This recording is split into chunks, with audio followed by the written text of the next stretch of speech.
2024 లేదా 25లో డిగ్రీ లేదా బీటెక్ చదివారా? సాఫ్ట్వేర్ జాబ్ కోసం ఎదురు చూస్తున్నారా? అయితే కోడ్ జ్ఞాన్ 100 డేస్ కోర్సులో చేరండి, జాబ్ సాధించండి. మిత్రులందరికీ నమస్కారం. మనకి నిత్యం ఎన్నో సమస్యలు, ఎన్నో సందేహాలు, అవి చట్టపరమైనవి కావచ్చు, సామాజిక పరమైనటువంటి కావచ్చు, వ్యక్తిగతమైనటువంటి కావచ్చు. ఇలాంటి ఇన్ని సమస్యల్లో న్యాయపరమైనటువంటి మనకి వచ్చేటటువంటి సందేహాలకి ఎన్నో సలహాలను మనకు అందిస్తూ న్యాయశాస్త్రానికి సంబంధించినంత వరకు ఎలాంటి చట్టాలు, ఎలాంటి వెసులుబాటు, ఎలాంటి సెక్షన్స్ ఉన్నాయో చెప్తూ, అలాగే కొన్ని అద్భుతమైనటువంటి కోర్టు తీర్పులను కూడా విశ్లేషిస్తూ మనకి ఎంతో నాలెడ్జ్ని ఇస్తున్నటువంటి అడ్వకేట్ నాగేశ్వరరావు పూజారి గారు మన ముందున్నారు. ఈరోజు ఒక ముఖ్యమైనటువంటి విషయం గురించి ఆయనతో చర్చిద్దాం. సార్ నమస్తే. సార్, స్త్రీ ధనం వినే ఉంటారు. అది ఎప్పుడు కూడా కట్నం, దానికి మరో రూపం కట్నం. స్త్రీ ధనం అనేది ఒకసారి ఇట్లాగే మా నాన్నమ్మని అడిగాను నేను, కట్నం ఎందుకు ఇస్తారు నాన్నమ్మ? ఆవిడ చాలా అద్భుతమైన పదం చెప్పింది, దానికి మీనింగ్ చెప్పింది. ఏంటి అంటే, అమ్మ, పుట్టి పెరిగినటువంటి ఆడపిల్లని, ఈ ఇంటి ఆడపిల్లని ఎవరో తెలియనటువంటి ఇంటికి మనం పంపించేస్తున్నప్పుడు అక్కడ ఆర్థికపరమైనటువంటి కష్టాలు ఏదైనా వచ్చినా, అలాగే తనకి తోడుగా ఎవరైతే భర్త అనేటటువంటి వ్యక్తి ఉన్నాడో ఆ వ్యక్తికి ఏదైనా జరిగినా, లేదా కుటుంబం ఆర్థిక స్థితిగతుల్లో నష్టపోయినా ఈ స్త్రీ ధనం అనేది తన మనుగడకి పనికి వస్తుంది. తన కాళ్ళ మీద తను నిలబడడానికి, ఎవరి మీద ఆధారపడకుండా ఉండడానికి. ఎందుకు అనంటే, ఒకవేళ భర్త చనిపోయినా, లేకపోతే వాళ్ళు ఆర్థికంగా నష్టపోయినా తిరిగి పుట్టింటికి వస్తే రిసీవ్ చేసుకునేటటువంటి తత్వము ఆ పుట్టింట్లో అప్పటికి తల్లిదండ్రులు ఉండొచ్చు, ఉండకపోవచ్చు, ఉన్నా కూడా వెసులుబాటు ఉండకపోవచ్చు. అందుకని ఆడపిల్లని అత్తవారింటికి పంపిస్తూ తనకి సెక్యూర్డ్గా భవిష్యత్తును ఆలోచించి ఈ స్త్రీ ధనం అనేటటువంటిది ఇచ్చేవారు. అది కాలక్రమేణా కట్నం అనేటటువంటి దురాచారంగా మారింది. తర్వాత దాని మీద ఎన్ని చట్టాలు చేశారో మన ప్రభుత్వాలు మనకు తెలిసిందే. అయితే అది రాను రాను కూడా మన దగ్గర కూడా చాలా కేసులు వస్తాయి.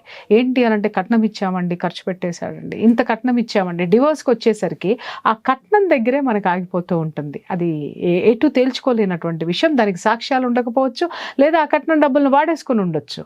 కానీ ఈ స్త్రీ ధనాన్ని వాడుకున్నటువంటి స్త్రీధనము, వాళ్ళు ఏమంటారు, కట్నం అంటే మా హక్కు అని మగ పిల్లవాళ్ళు అనుకుంటారు. ఆ హక్కుగా వాడుకున్నటువంటి ఆ కట్నం ఏదైతే ఉందో ఆ స్త్రీకి అవసరమైనప్పుడు తిరిగి ఇవ్వాల్సిందే అనేటటువంటి అద్భుతమైనటువంటి తీర్పుని సుప్రీంకోర్టు ఇచ్చింది. నాకు నిజంగా నా మనసుకి చాలా ఆనందం అనిపించింది సార్. ఎందుకంటే ఎంతోమంది ఆడపిల్లల జీవితాలు మనం చూసాం. మేము కట్నం కోసమే పెళ్లిళ్ళు చేసుకొని కట్నం వచ్చిన తర్వాత రోడ్డు మీద వదిలేసి వాళ్ళ తిప్పలు వాళ్ళకు వదిలేసినటువంటి క్షణాలు. ఈ తీర్పు మీద మీ విశ్లేషణ చెప్పండి. నిన్న మనకు సుప్రీంకోర్టు ఈ స్త్రీధనానికి సంబంధించి చాలా మంచి తీర్పు ఇచ్చింది జనరల్గా. ఎందుకంటే భారతదేశంలో అనాదిగా ఎప్పుడో మనకు పూర్వీకుల నుంచి కొన్ని వందల సంవత్సరాల నుంచి, మీరు ఇంతకుముందు చెప్పినట్టు, ఒక పెళ్లి చేసి పంపించేటప్పుడు ఎప్పుడైనా కూడా సరే, వాళ్ళు ప్రేమతోనే కావచ్చు, లేకపోతే రేపు వీళ్ళు దగ్గర ఉండరు కాబట్టి ఏమన్నా ఆర్థిక అవసరాలు వచ్చినప్పుడు ఆ కుటుంబానికి కానీ, ఆమె మనుగడకు కానీ, వాళ్ళ పిల్లలకు కానీ అక్కడ ఏం జరుగుతుందో తెలియదు కాబట్టి అప్పట్లో కంపల్సరీ, అప్పుడైంది ఇప్పుడైంది, ఎప్పుడైనా కూడా ఏంటంటే, ఒక ఆడపిల్లకు పెళ్లి చేసి పంపించేటప్పుడు మనకు గిఫ్ట్ల రూపంలో ఆడపిల్లకు సపోర్ట్ కోసం కొన్ని ఆస్తులు కానీ, బంగారం కానీ, ఇంకా ఇతర ఏవైనా ఉంటాయి కదా, అవన్నీ ఇచ్చి పంపిస్తుంటారు దాన్ని. సో ఎప్పుడైతే మనం ఈ పెళ్లి జరిగే క్రమంలో ఆడపిల్లకు పుట్టింటి నుంచి వచ్చేదాన్ని మనం స్త్రీధనం అంటాం జనరల్గా. ఓకే, ఆ స్త్రీధనం మీద ఎవరికి హక్కు లేదు అనేది సుప్రీంకోర్టు చాలా స్పష్టంగా మనకు నిన్న చెప్పడం జరిగింది. అంటే ఆమె అబ్సల్యూట్లీ ఆమెకి మాత్రమే సంబంధం ఉంటుంది తప్ప భర్తకు కానీ, అత్తామామలకు కానీ ఎవరు కూడా ఆ స్త్రీధనాన్ని దుర్వినియోగం చేయడానికి లేదు. ఏదన్నా కారణం వల్ల కనుక దుర్వినియోగం చేసినా ఆమెకు మళ్ళీ దాన్ని వసూలు చేసుకునే హక్కు ఉంటుంది. కంపల్సరీ ఆమె వసూలు చేసుకోవచ్చు. ఆమెకున్న స్త్రీధనాన్ని ఏదైతే ఉందో అది కంపల్సరీ మళ్ళీ బ్యాక్ పే చేయాల్సిందే అనేది సుప్రీంకోర్టు జడ్జిమెంట్. ఇక్కడ ఒక చిన్న సెంటిమెంట్ చెప్తాను సార్. ఏ భార్య అయినా సరే భర్త మీద ఉన్నటువంటి గుడ్డి ప్రేమ కానివ్వండి, సంసారం మీద ఉన్నటువంటి గుడ్డి నమ్మకం కానివ్వండి, మొత్తం అంతా కూడా ఇచ్చేయటం జరుగుతుంది. అంటే ఇక్కడ స్త్రీ ఫీల్ అయినంత, నాది, నా సంసారము అని ఫీల్ అయినంతగా కొన్ని చోట్ల, నేను అన్ని చోట్ల నేను అనను, కొన్ని చోట్ల భర్త ఫీల్ అవ్వడం. ఎంతసేపు ఆస్తులు వచ్చినాయి అంటే తన పేరు మీద పెట్టడమో పిల్లల పేరు మీద పెట్టడమో ఇలా చేస్తూ పోతూ ఉంటారు. కానీ ఈ కట్నం డబ్బులతోటే ఈ స్త్రీధనంతోటే వ్యాపారాలు పెట్టనివ్వండి, బాగుపడనివ్వండి, ఉమ్మడి ఆస్తుల్లో కలిపేనివ్వండి. ఉమ్మడి కుటుంబాలు ఉండేవి సార్ ఇదివరకు. పెద్ద కోడలు తీసుకొచ్చినటువంటి కట్నంతో చాలా పెళ్లిళ్ళు చేసేవాళ్ళు, ఆ కుటుంబాన్ని నడిపేవాళ్ళు. అలా పెద్ద కోడళ్ళు నష్టపోయినటువంటి పెద్ద కోడళ్ళ సంఖ్య పురాతన కాలంలో చాలా ఉండేది. చివరికి వచ్చేసరికి చివరి వాళ్ళు ఎవరైతే ఉన్నారో వాళ్ళు బెనిఫిట్ పొందేసేవాళ్ళు. కానీ మొదట ఉన్న వాళ్ళు ఆ ఆర్థిక స్వాతంత్రాన్ని కోల్పోయి ఒకళ్ళ మీద ఆధారం, అంటే ఈవిడ తెచ్చినటువంటి దీని మీద ఇంతమంది ఆధారపడి ఒక ఆధారాన్ని ఏర్పాటు చేసుకునేవాళ్ళు. కానీ చివరికి తన ఆధారాన్ని కోల్పోయేది. ఆ స్థితిలో ఇప్పుడు ఈ తీర్పు ఏదైతే ఉందో, ఇప్పుడు ఇచ్చినటువంటి తీర్పు, ఈ గుడ్డి నమ్మకం అనేటటువంటి దాని నుంచి స్త్రీ ఎలా బయటపడాలి, ఎలా జాగ్రత్త చేసుకోవాలి? అదే మనం ఇప్పుడు ఏం చెప్తున్నామంటే, ఇప్పుడు మనం ఇంతకుముందు మనం చెప్పుకున్నట్టు ప్రతి మ్యారేజ్లో కంపల్సరీ తల్లిదండ్రులు ఎంతో కొంత అయితే ఏదో ఒక గిఫ్ట్ రూపంలో కావచ్చు. జనరల్ ఇప్పుడు మనకున్న సమాజంలో ఏం చేస్తున్నాం, మనం బంగారం ఎక్కువగా మనం బంగారం పెడతాం. ఆడపిల్లలు కాబట్టి వాళ్ళకి అలంకార పరంగా ఉంటుంది. రేపేమన్నా కష్టాలు వచ్చినా దాన్ని మళ్ళీ లిక్విడేషన్ చేసుకోవచ్చు అనే ఉద్దేశంతో ఇస్తారు. తర్వాత ఆస్తులు ఇస్తున్నారు, కొన్ని సందర్భాలలో క్యాష్ కూడా ఇస్తారు.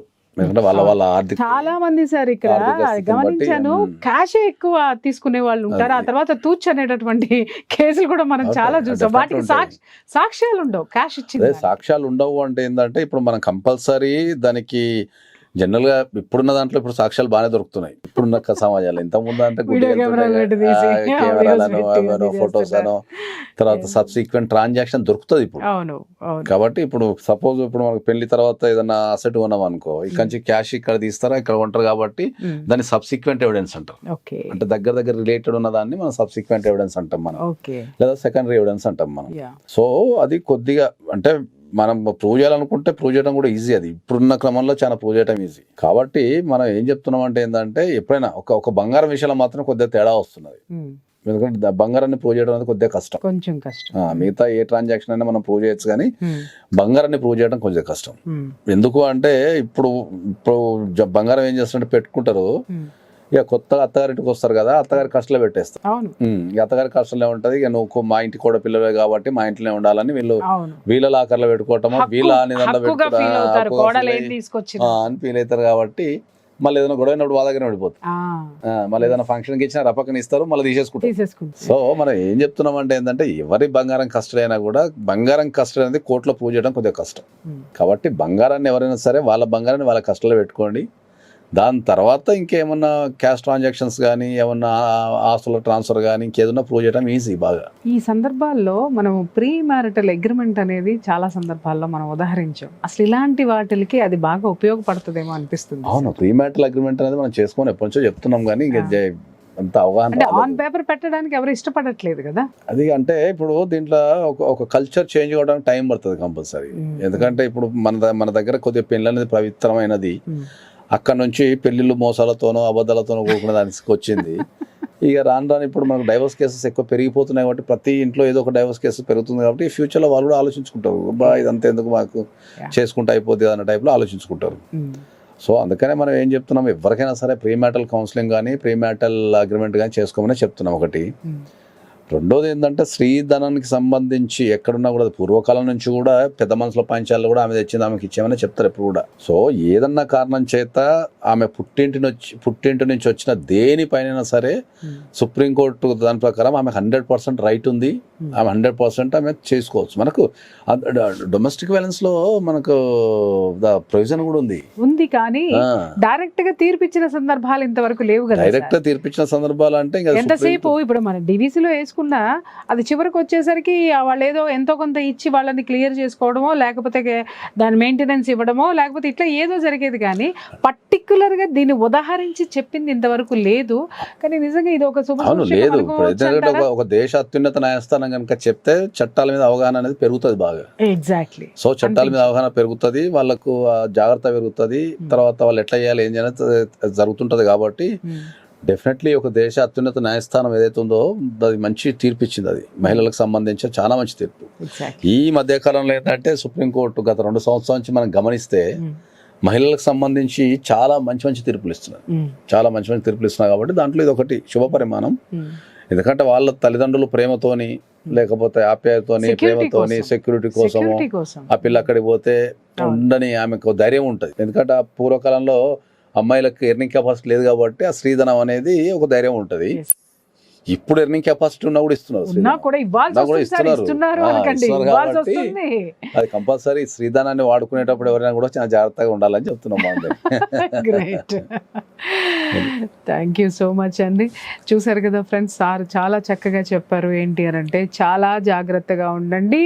పెళ్లి కొడుకు అంటే భర్త యొక్క కుటుంబ సభ్యులు, ఆడపిల్ల తీసుకొచ్చేటటువంటి ఆ యొక్క స్త్రీ ధనం మీద ఎవరికి హక్కు లేదు, అది ఆమెకి మాత్రమే సర్వ హక్కులు ఉన్నాయి.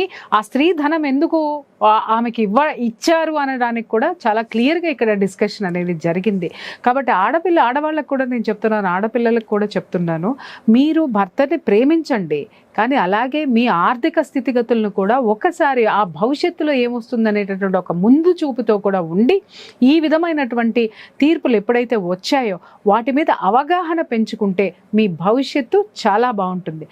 వీటికి సంబంధించి ఎవరైనా ఇంతకు ముందు ఇలాంటి ఆర్థిక పరమైనటువంటి నష్టాలు కనుక మీకు వచ్చి ఉండున్నట్టయితే, కట్నం రూపంలో మీ డబ్బు ఏ విధంగానైనా మిస్యూజ్ అయి ఉన్నా, అత్తగారి ఇంట్లో మీకు ఏ విధమైనటువంటి అన్యాయము జరిగి ఉండి ఉన్నా కూడా మీకు సక్రమమైనటువంటి సరైనటువంటి న్యాయ సలహాల కోసము స్క్రీన్ మీద కనిపిస్తున్నటువంటి నంబర్కి కాల్ చేయండి. నాగేశ్వరరావు పూజారి గారు మీకు అందుబాటులో ఉంటారు, మీకు సరైనటువంటి సలహాలు ఇస్తారు. Thank you sir.